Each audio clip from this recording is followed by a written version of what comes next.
Hi everyone and welcome to this video playlist all about your sign. Each week I'll be revealing 3 more pairs of your spread, so that's 7 weeks of content. Join me each week for the next part.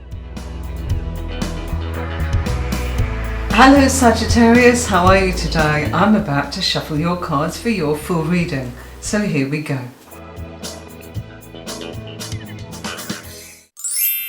Hi Sagittarius, how are you today? Thank you for joining me for your next 3 pairs. Because it's the last part of our reading today, I've added your bonus pair. So we are now looking at the 9th, 10th, 11th, 12th house.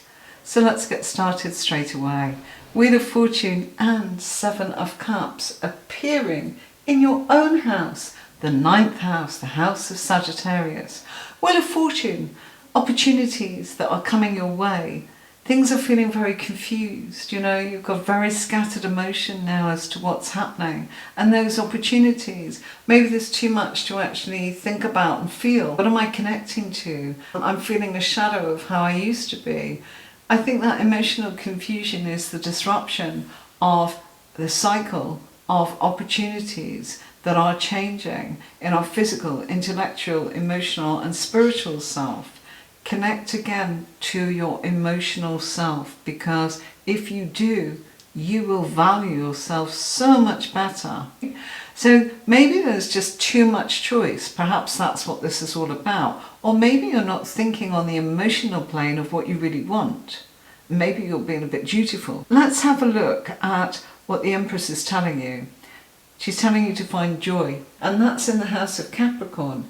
Now you found joy in your appearance and ambitions and your status and your destiny and your reputation. That brings great joy for you.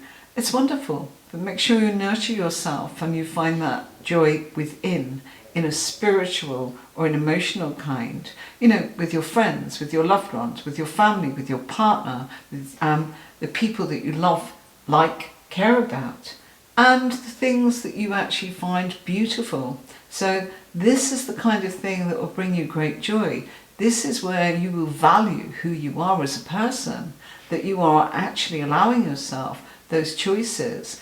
And as we connect here into the 11th house, which is our hopes and wishes, based on your principles and ideals. This is the house of Aquarius, by the way, so there's plenty of choice going on here. So choices, what choices have we got going on here? We've got the Lover's card, which brings choice, okay? And, what are the obstacles? Sometimes work gets in the way. Sometimes, you're too driven by what you're doing, your actions, but you're serious about your actions. And I feel that, you've got to communicate about what it is you're doing, because, your hopes and wishes, maybe that's not being communicated to the person that is in the partnership with you. Or maybe, if you are looking for a partner, you're not actually communicating what it is you're doing and what it is that you're serious about.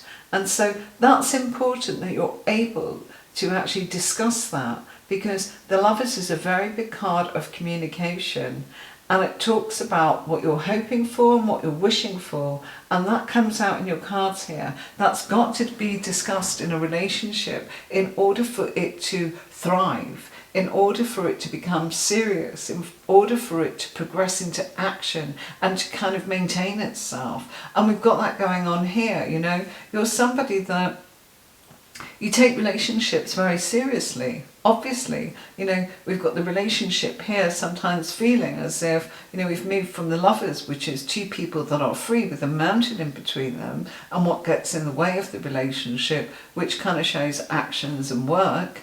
And then we're going into the place here of, look, we're now in a place of feeling bound by that relationship, as if, they're pulling on our chains, because we are wanting to actually go and do things. And that's what this is all about here. This is the house of Pisces. This is your dreams. This is also your difficulties, the realities of the restriction of life. And so by being in a relationship that makes you feel responsible, or maybe emotionally bound to that person, well, look at it another way.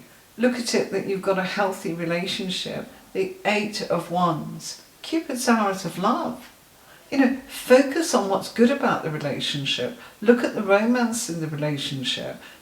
The Devil card is also a very physical card, so this is the physical side of the relationship that you also need to look at. So be romantic, Make sure that, you set the mood and that this relationship comes back to the spice.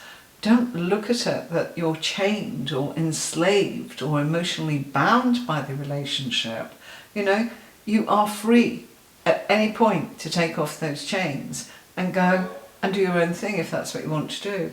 Better still, if you talk about it and say, gosh, I want to do this and I want you to come with me, even better. Yes, I want to spice up our love life. Yes, I want us to be romantic. Yes, I want it to be more physical. This is where you will get rid of what the burdens and restrictions of what your relationship has made you feel like. And this is all good news. These are lovely cards, really good cards. A lot of physical action going on here. A lot of physical attraction also.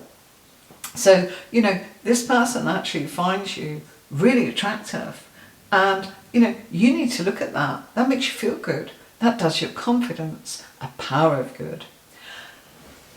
Sagittarius, thank you so much for joining me for this reading today. I do hope you enjoyed all of your pairs. Until next time, bye-bye.